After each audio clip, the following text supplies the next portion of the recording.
সেনাপ্রধান আমাকে ডেকেছিলেন ওনার বাসায় এবং আমাকে এর আগের দিন রাত 12:20-এ উনি টেলিফোন করে বলেন আপনি একটু আমার বাসায় আসবেন এবং সকাল 10টায়।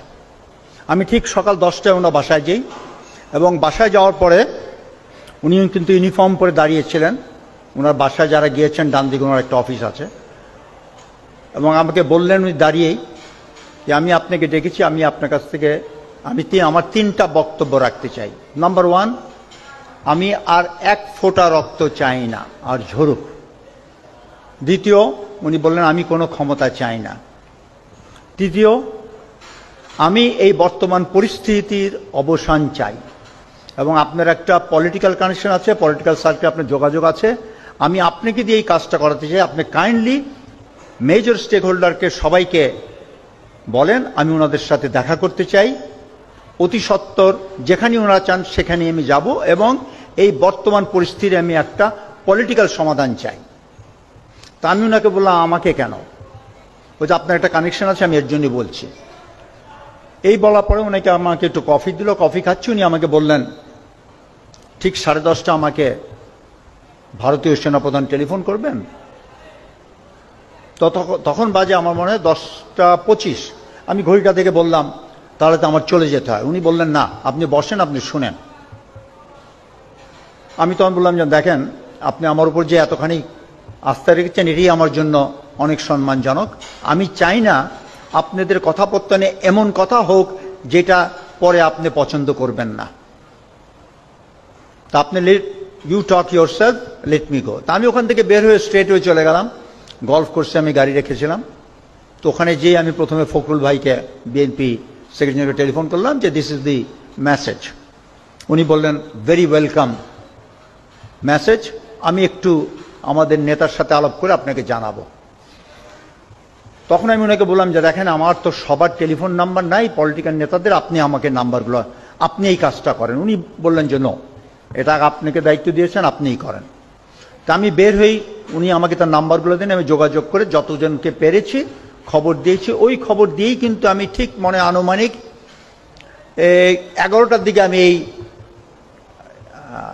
রাওয়ার সামনেই যে চত্বরে তখন বক্তব্য রাখছিলেন, জামিল ছিলেন, সাকত স্যার ছিলেন, ব্রিগেডিয়ার শাহিদুল আনাম ছিলেন, ওনারা সবাই ছিলেন এবং ওনাদের সাথে এই প্রসেশনে যোগ দেই। তো তখন আমি আনুমানিক তখনই আন্দাজ করতে পেরেছিলাম যে বড় কিছু একটা হতে যাচ্ছে। তবে সেই দিনই যে পতন হবে এটা আমারও ধারণা ছিল না। পরবর্তী যখন আমি চেক ব্যাক করলাম বুঝতে পারলাম আমার সাথে কথা বলার পরেই কিন্তু 3 বাহিনী প্রধান গণভবনে গিয়েছিলেন। ওখানেই তারপরে ওনারা পার্সিউ করলেন যে প্রধানমন্ত্রীকে যেতে হবে। এই ছিল সারসংক্ষেপ। এবং পরবর্তীতে আমি যখন এখানকার আন্দোলনে যোগ দিয়ে আমি ফিরে গেলাম, আমার টেলিফোনটা কিন্তু গলফ কোর্সে আমার গাড়িতে রেখে গেছিলাম। যে দেখি অনেকগুলো কল। আমি কল রিসিভ করে যখন করলাম তখন সেনা সদর থেকে জানানো হলো আপনাকে যেই দায়িত্ব দেওয়া হয়েছিল ওনারা কি সব প্রস্তুত? আমি বললাম যে লেট মি চেক ব্যাক, যদি ওনারা প্রস্তুত থাকে ওনাদের সবাইকে সেনা সদরে আসতে বলেন। তা আমি সেই সঙ্গে সঙ্গে টেলিফোন করে বললাম সবাই আপনারা সেনা সদরে চলে আসেন, যদি কোথাও বাধাগ্রস্ত হন আমাদেরকে জানান, আমরা সেনা বাহিনী তখন তাদের আপনাদের উঠিয়ে আনবে। By around 1:15 most political people were already inside সেনাপ্রধানের অফিসে। আমিও গেলাম, ওখানে সবাই ছিল তখন। 1:45-টার দিকে সেনাপ্রধান বললেন আমি এইমাত্র মেসেজ সংবাদ পেয়েছি আমাদের প্রধানমন্ত্রী দেশ ত্যাগ করেছেন। তখন একটা স্বস্তির একটা পরিবেশ সৃষ্টি হলো, সবাই এক্সাইটেড। এবং উনি এই কথা বলেই কিন্তু ওনার গেটের সামনে লাইভে টিভিতে গেলেন এবং এই ঘোষণা দিতে যে প্রধানমন্ত্রী দেশ ত্যাগ করেছেন এবং একটা অন্তর্বর্তী সরকার গঠন করা হবে। তিনি ওখান থেকে ফিরে এসে সব পলিটিক্যাল নেতাদেরকে বললেন যে আমি এখন রাষ্ট্রপতির কাছে যাব, আপনারা যদি আমার সাথে যান তাহলে এটা ভালো হয়। তখন অনেকেই বললেন যে না এটা আপনার ব্যাপার, আপনিই যান, আপনার করে দেন। তখন আমিও ইন্টারভিউ করলাম। তখন আনিস ভাই ছিলেন জেপি পার্টি, উনিও বললেন যে no, we must all go. কেন তখন আলোচনাটা এরকম হলো যে এমন একটা কোনো ডিসিশন রাষ্ট্রপতির সাথে যেটা সেনাপ্রধান নিয়ে আসবে আপনাদের পলিটিক্যাল নেতাদের সেটা হয়তো আপনারা গ্রহণ নাও করতে পারেন। So let's go and decide and talk out face to face and whatever is the outcome let us be the acceptance of all. ওই ডিসিশনের উপরে নির্ভর করে দুটা কোস্টার দেওয়া হলো, সব political in the coasters, 3 services chief এপিসিএন নিয়ে। ঠিক 3টার সময় আমরা সেনাপ্রধানের অফিসের সামনে থেকে রওনা দিলাম বঙ্গভবনে। যেই মুহূর্তে আমরা পৌঁছালাম আমাদের মেইন গেটে, ক্যান্টনমেন্টে, তখন তো জনস্রোত, জন উল্লাস। তা আমরা 3টার সময় বের হয়ে 7টার সময় আমরা পৌঁছালাম বঙ্গভবনে, মাগরিব নামাজ পড়লাম। 7:30টায় রাষ্ট্রপতি আসলেন। রাষ্ট্রপতি সংক্ষিপ্ত বিবরণ রেখে উনি মির্জা ফখরুল ইসলাম আলমগীর উনাকে বক্তব্য রাখতে বললেন। উনি ওনার বক্তব্য রেখে ওই মুহূর্তে বললেন যে বেগম খালেদা জিয়াকে এই মুহূর্তে উনাকে কারাবন্দি থেকে ওনাকে স্বস্তি দিতে হবে। তখন রাষ্ট্রপতি একটু অবজ্ঞা করলেন, বলেন যে দেখেন 3 দিন 4 দিন পরে তো আমরা একটা ইন্ট্রিম গভর্নমেন্ট করব, let the interim government decide যে ওনার ব্যবস্থার সম্বন্ধে। তখন কিন্তু সেনাপ্রধান, I am telling you right on the face of everybody, উনি বলেন যে no sir, you have the authority, you are the sole person, you have to release Begum Khaleda Zia instantly.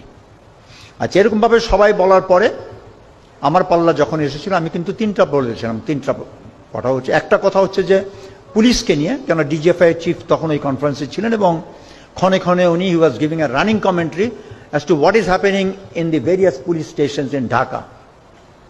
তো তখন ওই বক্তব্যে আমি বললাম যে দেখেন, পুলিশের যে অবস্থা আমরা সবাই জানি কেন পুলিশের এই করুণ অবস্থা।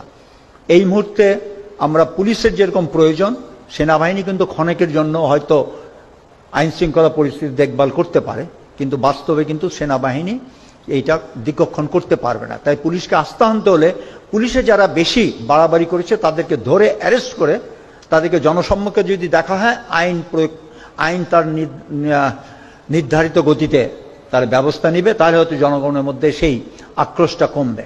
দ্বিতীয় কথা ছিল যে ওই সময় একটা খবর ছিল সব জায়গায় যে সব নেতারা পালিয়ে যাচ্ছে এয়ারপোর্টের মাধ্যমে। এয়ার চিফ ওখানেই ডিসিশন দিলেন airport will be closed immediately.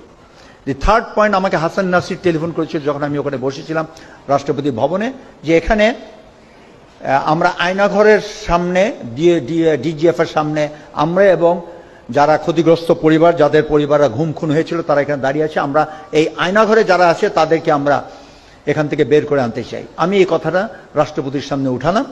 রাষ্ট্রপতি একটু আশ্চর্য হলেন, আয়নাঘর বলতে কিছু আছে কি না। উনি একটু সন্দেহ পোষণ করলেন। আমি বললাম যে দেখ মহামান্য রাষ্ট্রপতি, আয়নাঘর আছে কি না এটা আমিও জানি না, আপনিও জানেন না। Whether is virtual or real, we have no idea. এখানে তো ডিজিএফআই চিফ আছেন, লেট হিম ক্লিয়ার। ওই মুহূর্তে সেনাপ্রধান কিন্তু স্টেজে বললেন, sir I will take care of it, they will all be released. So that was the scene that day. তখন কোনো কারোর প্রশ্ন বিপ্লবী সরকার কারোর মনে আসে নাই, সবাই কিন্তু প্রশান্তিতে শান্তিতে ছিল যে স্বৈরাচার পালিয়েছে। তো যাই হোক, আমার আজকে বক্তব্যের মধ্যে একটা আমি বলতে চাই, যেটা আমরা যারা রিটায়ার্ড অফিসাররা, Mirpur DSS basically leading role, রাও অনেক রোল প্লে করেছে এখানে, যে আমরা যেই আমাদের যতখানি অংশগ্রহণ ছিল, it had a tremendous significance, যেই সিগনিফিক্যান্স আজও পর্যন্ত the nation has not recognised. And we as a team, আমার মনে it's time we must recognise. কেন 3, 4, 5 এই 3 দিনের মেইন ঘটনা এবং আমাদের রিটায়ার্ড অফিসারদের পারফরমেন্সের জন্যই কিন্তু, আমাদের বিদ্রোহের জন্যই কিন্তু সেনাবাহিনীর উপরে এটা একটা বিরাট প্রভাব পড়েছে। এবং সেই প্রভাবের পরিপ্রেক্ষিতেই কিন্তু আমি মনে করি হাসিনার তক্তা উল্টাইছে। তো আমাদের এই স্বীকৃতি অবশ্যই দিতে হবে।